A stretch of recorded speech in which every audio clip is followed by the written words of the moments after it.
Radju Marija jippreżenta Madre Teresa, profeta ta' żminna. Programm dwar l-ispiritwalità ta' Madre Teresa ta' Kalkutta.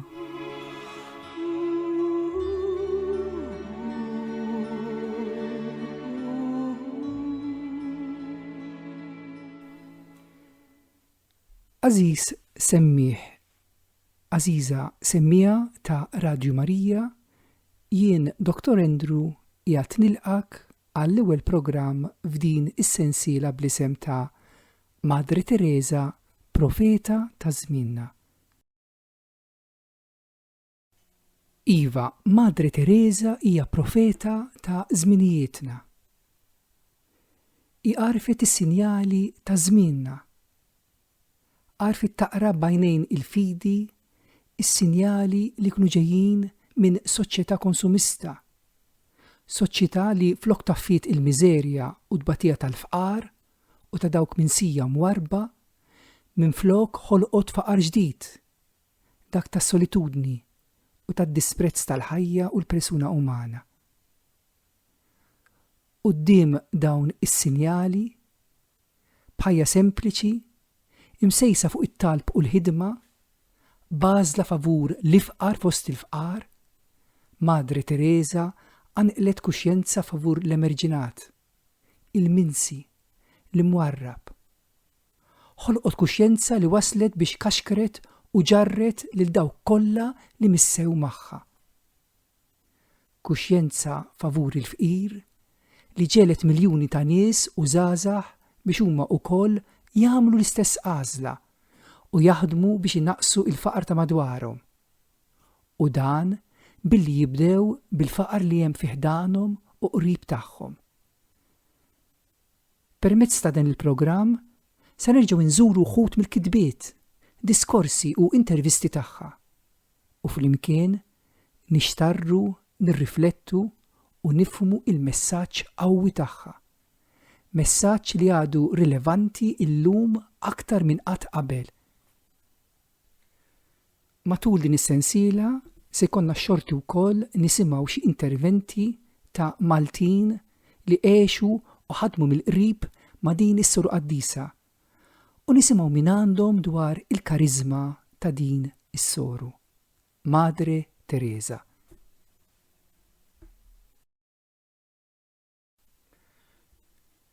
Ħanisimgħu biografija qasira fuq din is-soru Qaddisa.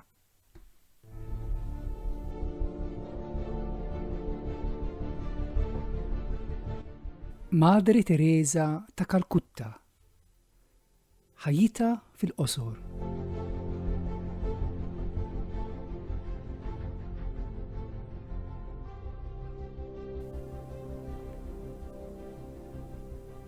Madre Teresa kienet spiss tajt: jiena Albaniża mid-demm, b'ċittadinanza Indjana. Bil-fidi soru Kattolika. Skont is-sejħa tiegħi, jien nappartjeni lid-dinja. Qalbi marbuta mal-qalb ta' Ġesu. Żgħira fl-istatura, blata fil-fidi, Madre Teresa ta' Kalkutta ġiet imsejħa mill-Mulej u fdata il-missjoni li fis-seklu 20 tipproklama l-għaġġ tal-imħabba tagħha lejn l-umanità, speċjalment lejn l-ifqar fost il-fqar. Kienet tħobb tajt: Alla għadu jħobb lid-dinja u hu bat lili u lilek biex inkunu ta' strument timħabba u modrija lejn l-fqar. Madre Teresa kienet ruħ mimlija bid-dawl ta' Kristu, ħuġġieġa ta' mħabba u devozzjoni lejh. Morru waqt tawlaġġ tiegħu għall-imħabba u għall-irwieħ. Kienet ta' spiss tajt: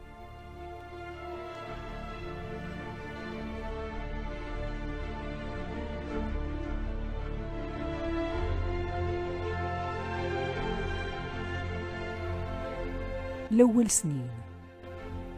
Madri Teresa twildet fis-26 ta' Awwissu 1910 f'Skopje, belt li tinsab f'salib it-toroq fl-istorja Balkanika. Li żar fostħuta, bint Nikola u Drane Bojaġju, tgħamdet bħala Konxa Agnes. Irċivit l-ewwel tqarbina fl-età ta' 5 snin u nofs u f'Novembru tal-1916 għamlet il-Grizma. Minn dik il-ġurnata li rċivit l-ewwel tqarbina intliet bimħabba għall-proxmu. Il-mewta mhix mistennija ta' missiera meta Konxa kellha 8 snin ħalliet il-familja tagħha f'qagħda finanzjarja kritika. Omma rabbit il-wlieda f'dixxiplina u mħabba u dan influwenza mhux ftit il-karattru u il-vokazzjoni ta' binta.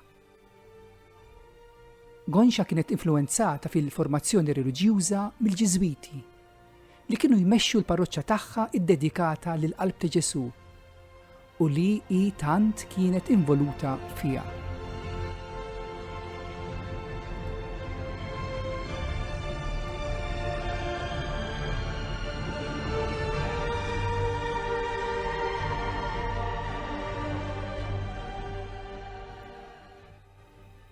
Is-sejħa reliġjuża mas-Sorijiet ta' Loreto.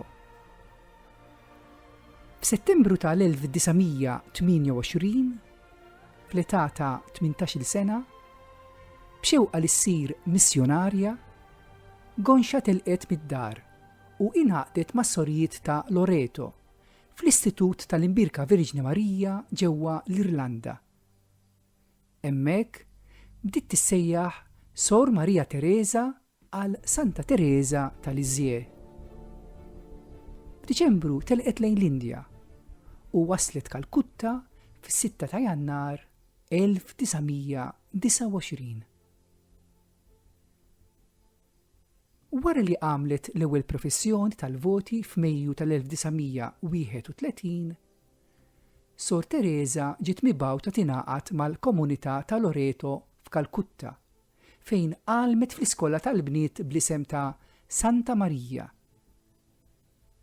Fl-24 ta' Mejju tal-1937, Sor Teresa għamlet l-aħħar professjoni tal-voti u saret kif qalet hi l-arusa ta' Ġesu għall-eternità. Minn dakinhar bdiet tissejjaħ Madre Teresa.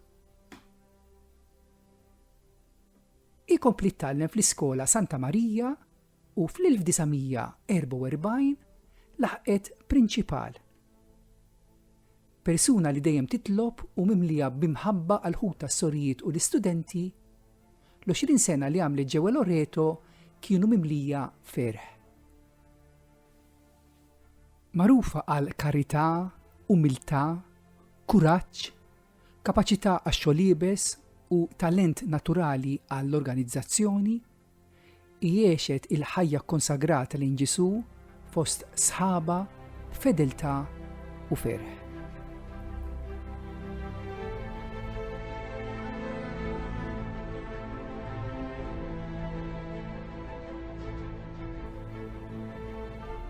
Is-sejħa ġosejħa. Lekk imsejħa it-tieni sejħa kif kienet tħobb tajti waslet fl-10 ta' Settembru 1946. Madre Teresa kienet qiegħda tivvjaġġa bil-ferrovija lejn Darjeeling għall-irtir li kienet tagħmel kull sena. Dik il-ġurnata waqt dan il-vjaġġ bil-ferrovija, b'mod li qatt ma spjegat, ħasset ġo qalba l-għaġġ ta' Ġesu għall-imħabba, meta fuq is-salib qal: għandi l-għaġġ. Madre Teresa ħasset li kienet qed tkun msejħa biex isservih taħt is-sura ta' swit il-qalb tal-fqar u ta' dawk imwarba u minsija. Madre Teresa ħasset li il-mulej kien qed isejħilha biex twaqqaf komunità reliġjuża. il-Missjonarji tal-Karità, komunità reliġjuża iddedikata biex tkun ta' servizz għall-ifqar fost il-fqar. Wara sentejn ta' eżami u stħarriġ, Madre Teresa ingħatat il-permess biex tibda din il-missjoni. U fi 17 ta' Awwissu tal-1948 ilibset tal-ewwel darba is-sari abjad bil-blu u ħarġet mill-kanċell tal-kunvent ta' Loreto, fejn tant kien marbut ma' qalba biex tidħol fid-dinja tal-foqra.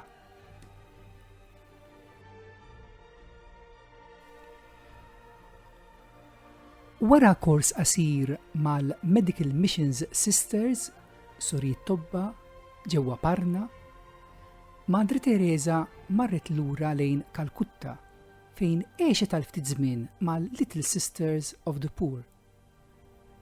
Fil-21 ta' Diċembru tal-1948 marret għall-ewwel darba fi-slums.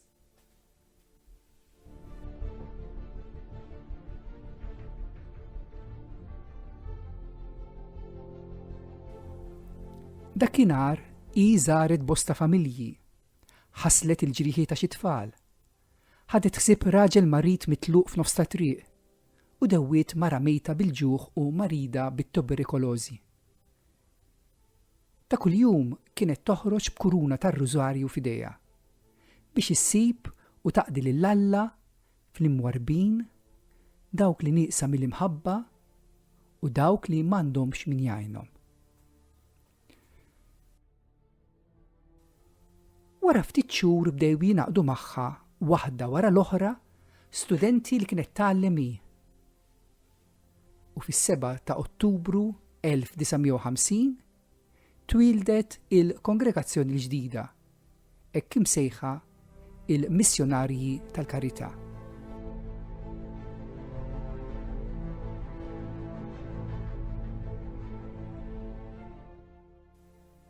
Madre Teresa marret tiltaqa' mal-maħbub tagħha Ġesu fl-ewwel ġimgħa tax-xahar fil-5 ta' Settembru 1997.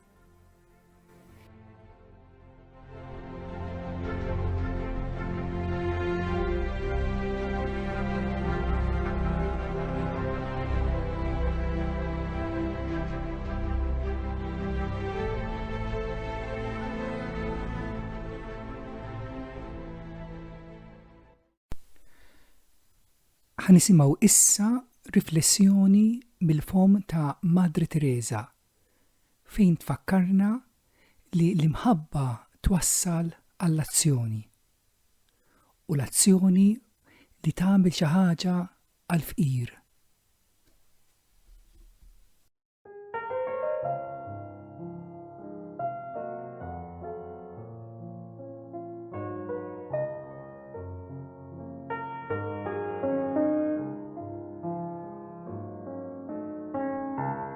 My prayer for you is that we bring prayer in our homes.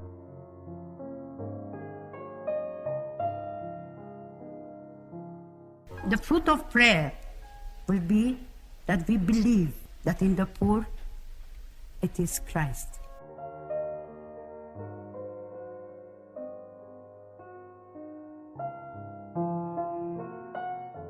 And if we really believe, we will begin to love. And if we love naturally, we will try to do something. First, in our own home, next door neighbor, in the country we live, in the whole world. God bless you.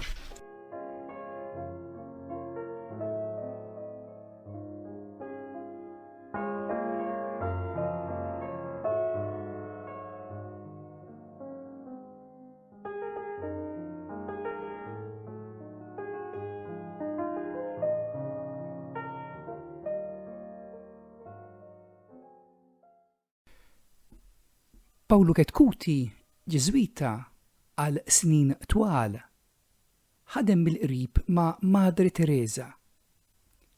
Ħanisimgħu l-ewwel minn sensiela ta' riflessjonijiet li Paolo Ketkuti ġentilment għamel għal Radio Marija dwar l-ispiritwalità ta' Madre Teresa.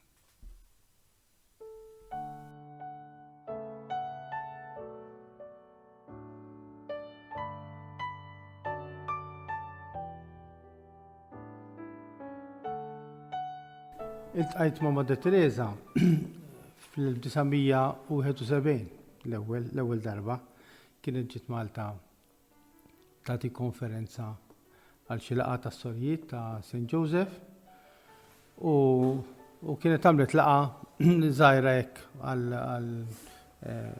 grupp żgħir wara l-konferenza insomma u ltqajt magħha smajtha titkellem forsi laqgħa qasira. U mill-ewwel isa rebħet li qalbi.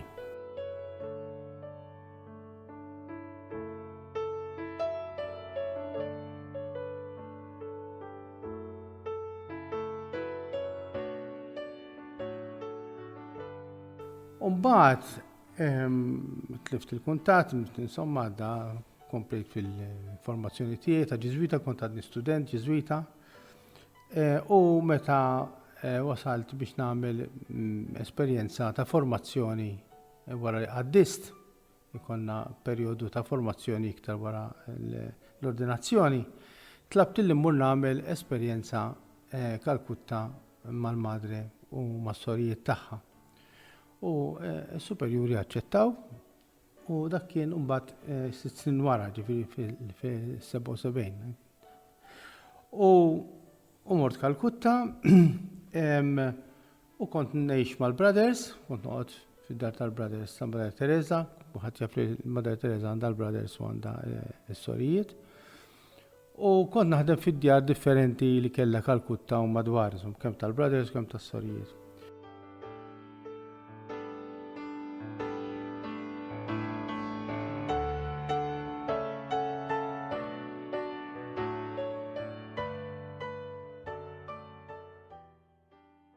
U kienet okkażjoni illi kienet profonda ħafna, kelli ħafna okkażjonijiet biex nitkellem fit-tul magħha u fuq il-xogħol tagħha, fuq l-ispirtu tagħha.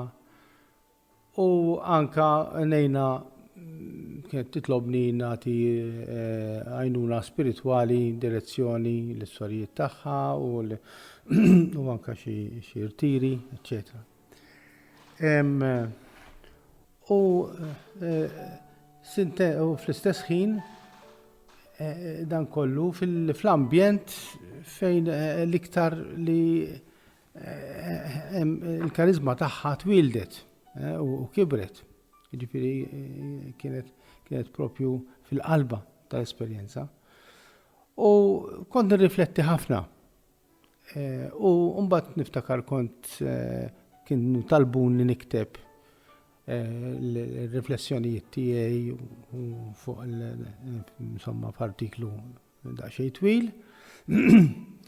U dana wara ċertu żmien insomma tlaqt mill-Indja, ġejt lura Malta, bejn naħdem Malta, insomma kont għandi saċerdot żagħżugħ. U il-Madre Teresa ġie f'idea dan li kont ktibt fuq l-ispirtu tagħha u l-ħidma tagħha Kalkutta. U b'hekk speċi żammejna l-kuntatt u mbagħad bdiet tistedinni sabiex ngħinha wkoll fix-xogħol tagħha u b'mod partikolari mal-coworkers. Dak iż-żmien kien hemm il-moviment tal-coworkers, jiġifieri lajċi mad-dinja kollha li jgħinu s-sorijiet fil-ħidma tagħhom mal-fqar. U kont speċi ngħinu ftit fil-direzzjoni spiritwali, fl-animazzjoni spiritwali.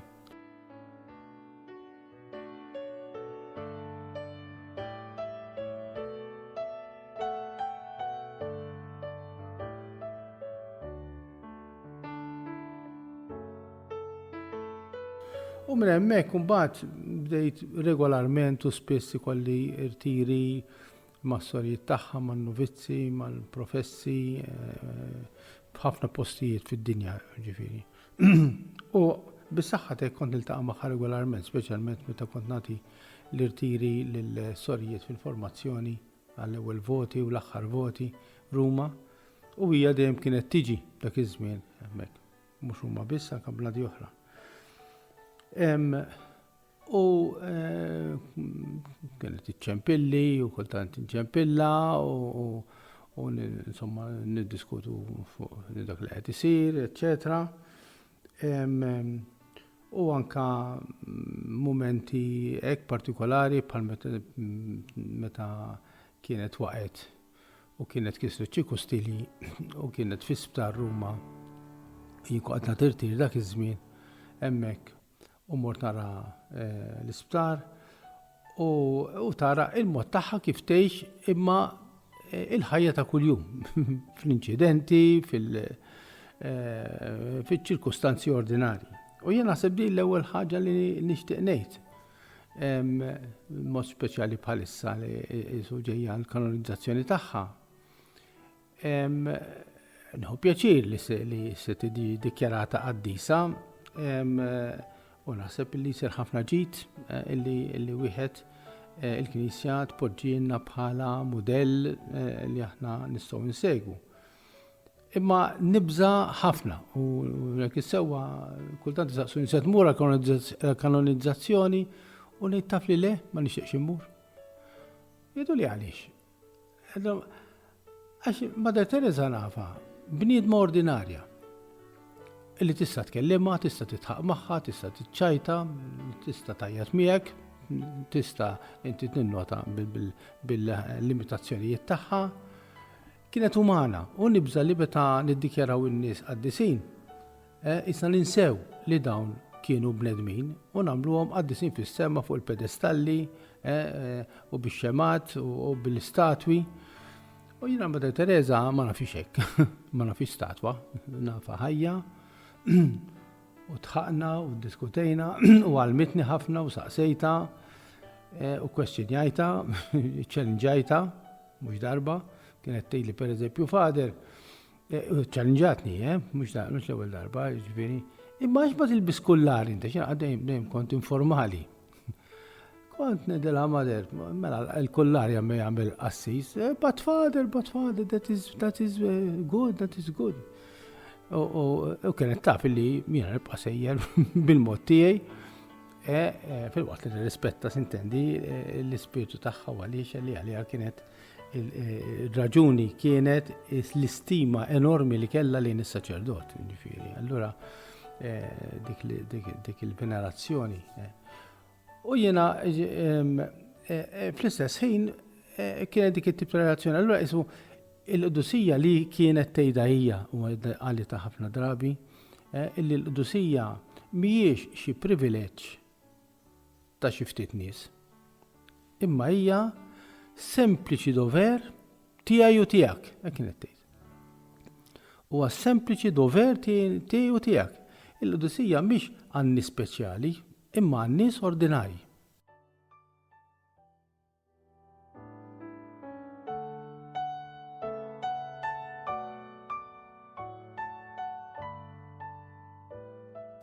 Allura meta nagħmlu aħna dana l-istorbju kollu u da ċerimonji kollha u nibża illi ninsewa din il-verità u ngħidu u ma dak kienu qaddisin, Mother Teresa u jien ukoll. Kont inkun impressjonat bil-kapaċità li kellha għax kont inkun magħha spiss ħafna u nara għajjina mejta imkissra wara nofs ta' nar jew ġurnata tiġri Ruma minn uffiċċju għal ieħor u mbagħad tara s-sorijiet u kienet tipika miegħi meta kont immur biex nagħti l-piritka fil-irtir. Nasar hemmhekk filgħodu fit-8:30 fil-kunvent kienet tgħidli Fader jiena diġà tajt 3 prietki ta' speċin ta' dejk ġejjaw għax kien nitkellem bis-sorijiet qabel tibda l-ġurnata biex imbagħad tkompli x-xogħol. Imma dik id-dedikazzjoni u li dejjem tibqa' qalba miftuħa, serena, taċċetta l-kulħadd u jisamija jiena xejn. L-umanità tagħha jiena l-iktar ħaġa illi għalija s-saħħarni. U dina ngħidha minissa ġifieri konvin dejjem iktar illi l-qudusija vera hija l-umanità vera. U tkun qaddis mhux jekk tkun anġlu, tkun qaddis jekk tkun bniedem ta' veru, imma ta' veru. Għax Alla lek ħalaqna bledmin biex inkunu ta' veru bħalu.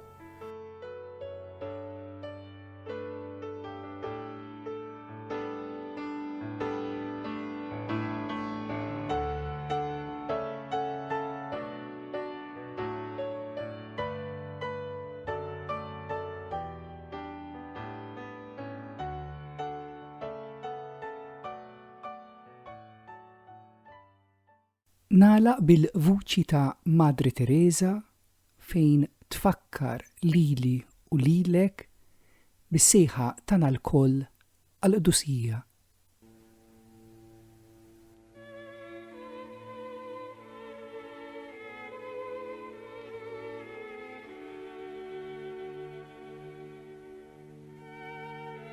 Holiness is not the luxury of the few.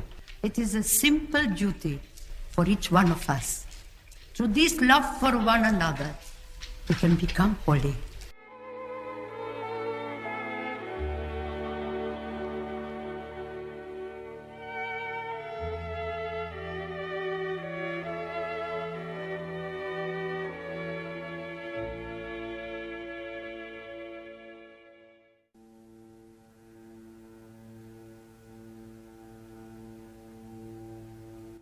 Wasanna fit-tmiem il-programm tal-lum. Infakrek li f'Malta il-missjonarji tal-karità, jew kif huma magħrufa aħjar is-sorijiet ta' Madre Teresa, jgħixu Bormla, eżattament f'bib 135 Triq San Pawl, fit-triq qabel tidħol l-isla. Jekk tixtieq issir taf aktar dwarhom u dwar l-ispiritwalità ta' Madre Teresa, kif ukoll jekk tixtieq taħdem magħhom mill-qrib, tista' ċempel fuq 21 66 6021 21 66 6021 għal aktar informazzjoni. Tajjeb tkun taf ukoll li kull nhar ta' Ħadd fis-6 ta' filgħaxija fil-kappella tal-istess kunvent ikun hemm adorazzjoni ta' siegħa miftuħa għal pubbliku fejn intu wkoll mistieden. Infakrek li il-programm Madre Teresa Profeta ta' Żmienna jixxandar kull nhar ta' tlieta fit-3:30 ta' wara nofsinhar u ikun imtenni l-4 fit-8 ta' filgħaxija u sbieħ il-ġimgħa fis-2:30 ta' filgħodu. Jiena, Dr. Andrew, insellimlek.